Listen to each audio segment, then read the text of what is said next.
Et on revient sur le plateau de Foot de Sport pour la suite de ce numéro exceptionnel consacré, je vous le rappelle, aux Jeux Olympiques. Ceci bien sûr avant Londres 2012. Et nous nous sommes aussi intéressés à tous ces athlètes maghrébins qui ont marqué l'histoire. On va vous donner pas tous les médaillés, mais ceux qui ont été quand même champions olympiques. Concernant le palmarès du Maroc aux Jeux Olympiques, on dénombre 21 médailles, dont 6 en or, 5 en argent et 10 en bronze.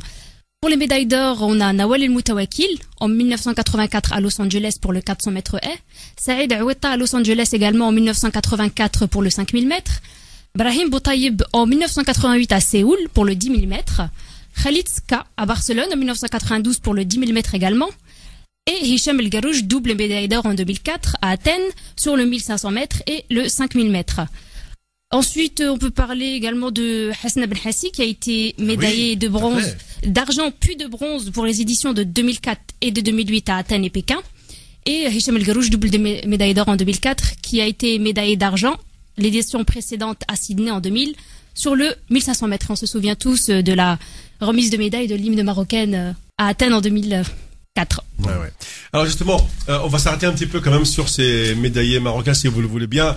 D'abord, attendez, le monument restera indiscutablement Hicham El Garouj parce que remporter 2 médailles d'or, s'il vous plaît, une en demi-fond court, le 1500, et l'autre en demi-fond long, le 5000, c'est une performance remarquable. C'est colossal. Ouais. C'est Hicham El Garouj, comme l'a si bien dit Fatima lors de la remise de la médaille en vermeil, les larmes aux yeux, et puis c'est fou. Moi, je me rappelle aussi en 2004, lorsqu'il avait, les Grecs les organisateurs avaient décidé en plus de la médaille d'or, quelle que soit sa couleur, on donnait quand même un rameau d'olivier sur le champion.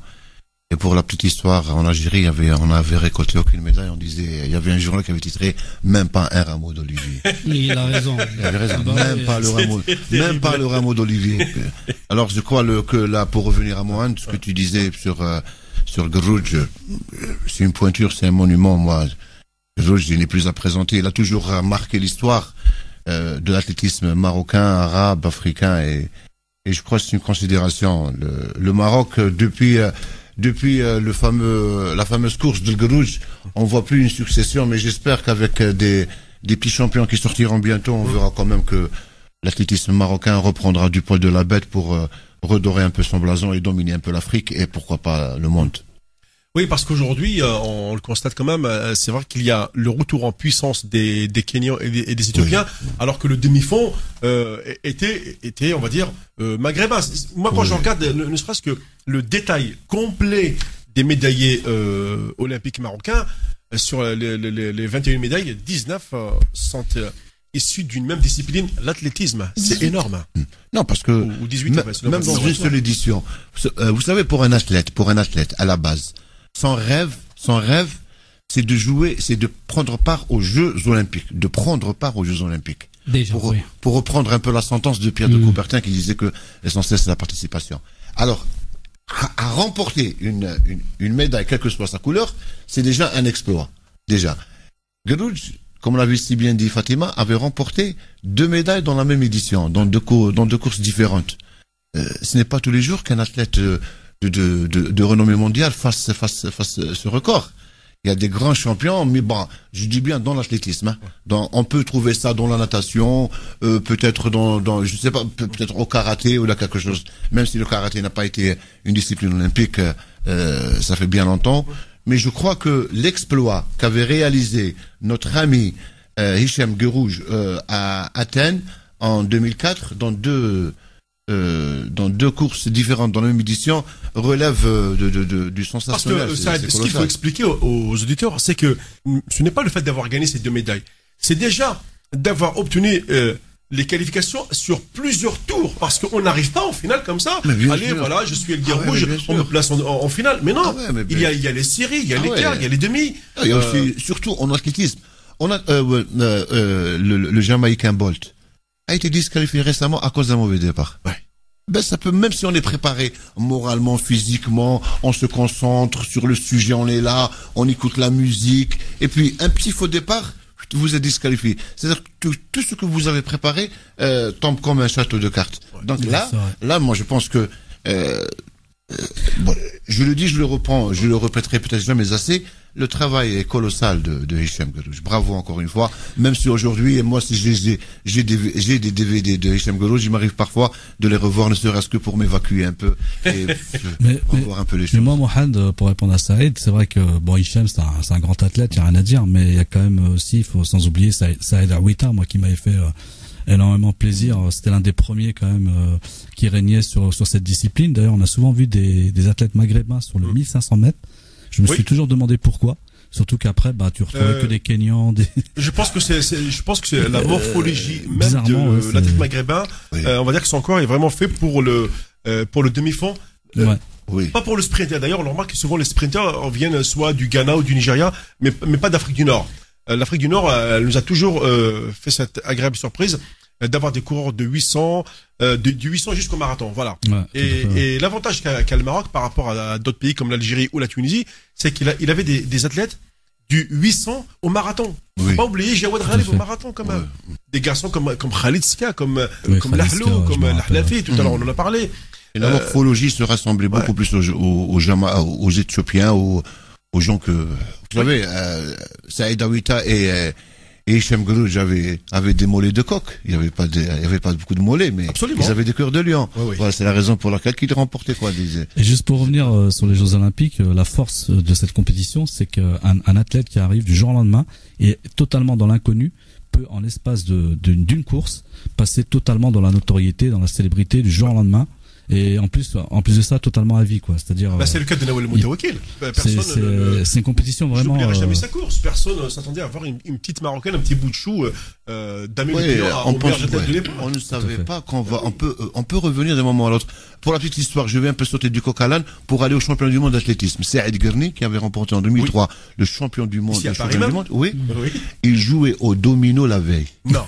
Oui. Comme tous les Arabes, comme tous les éléments. Il jouait une partie de domino la veille dans le centre et le lendemain il avait une finale, il était champion du monde. Du 800. Du 800. Ouais, tout à fait. Oui, ça c'est. Ouais, mais voilà aussi, voilà également un athlète qui a réussi sans soutien. Il s'est fait tout seul, Saïd. Oui, tout seul. Saïd Guerni s'est fait tout seul. Ouais. Voilà. Ouais. Et à la fin, sa compétence est partie au Moyen-Orient. Moi, je suis très content parce qu'il y a des Saïd Aouita, Saïd Guerni, moi je suis Saïd Lassette, c'est bien. Décidément, les Saïd sont très très forts. Toi aussi, tu cours, hein. T'inquiète pas. Je peux courir.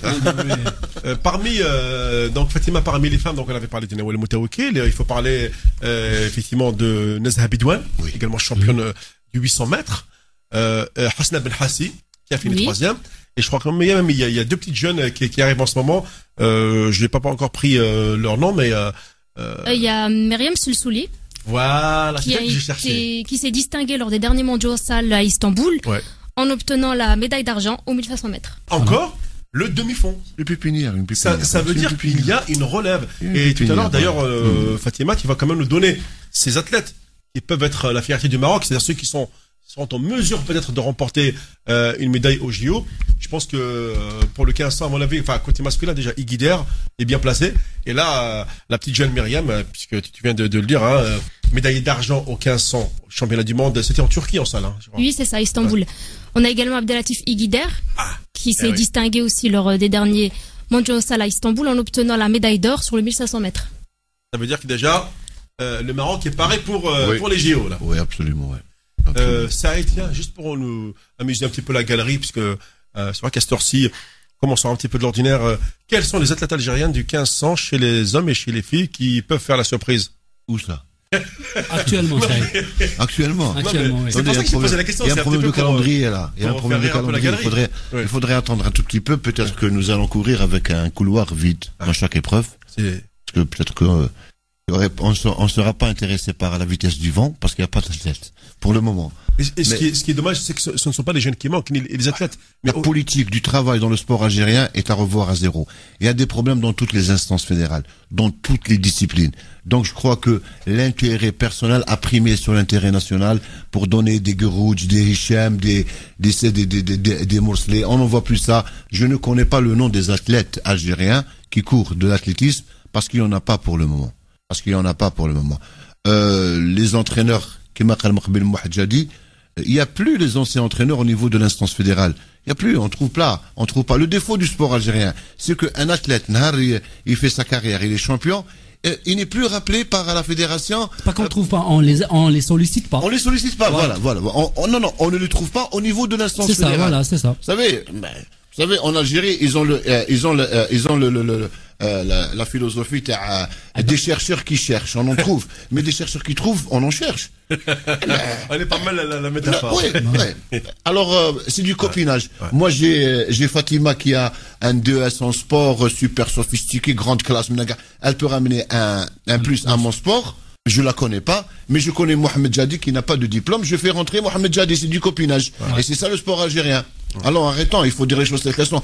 Tout le monde est au courant en Algérie que le sport va mal, mais tout le monde ne veut pas en parler. Je ne sais pas pourquoi. Voilà, c'est la triste vérité. En tous les cas, c'est très instructif. Et ben, puisque on a abordé ce volet des champions, je vais continuer avec Fatima, puisqu'on est un petit peu sur le dossier du Maroc. Ah, maintenant, il y a les chances de médailles. Bon, on en a cité 2 là. Ah, c'est du quasi sûr là. Hein. Enfin, à moins d'un accident de parcours, parce qu'il y a quand même plusieurs tours éliminatoires, il faut se concentrer, et puis le plus dur c'est lorsqu'il faut se lever le matin, participer aux fameuses séries qui font souvent beaucoup de dégâts. Est-ce qu'il y a d'autres athlètes que tu as relevés qui pourraient, pourquoi pas, accéder au podium Écoutez, la direction technique nationale table sur 10 autres champions qui seraient capables de réaliser le minima olympique lors des prochains meetings en plein air qui débuteront le mois prochain. Ah non, mais déjà, 10 athlètes. Oui, voilà. Non, mais déjà, mais est-ce que tu te rends compte, Saïd? Déjà, ça veut dire que 10 athlètes qui pourraient faire les minima pour aller au JO. Parce que je rappelle, il y a quand même des minima à respecter. Oui. 10, plus les deux, la champion du monde, à mon avis, qui sont déjà qualifiés d'office. Ouais. J'aimerais bien avoir 2 athlètes, moi, qui partent au JO. Ouais, ça pourrait faire un total de 30, non? Oui, on a déjà 20 athlètes déjà qualifiés, sans compter l'équipe de football. Non, moi je reste un peu dubitatif et obnubilé par les ambitions des Marocains dans cette discipline.